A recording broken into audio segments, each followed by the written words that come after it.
A day in my life as Burikat na nandito sa France. Another episode of A Day in My Life vlog bilang isang Burikat.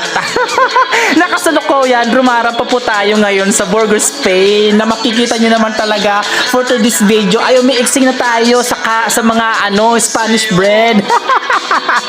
Sapagkat talagang summer na dito sa sa Europe, so kailangan samantalahin. Tayo po ay mapagsamantala dahil dito ang summerness ay talagang napaka-iksi. Talagang susulitin mo talaga ang bawat araw hanggang katapusan for the entire summerness na talagang rumampa.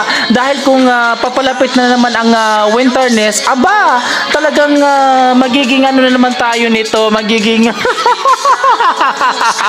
magiging full time may bahay na naman tayo. So ayun na nga guys, sa ekseng lang ito, hindi masyadong crowded ang katedral ng Burgos, Spain. Talagang napaka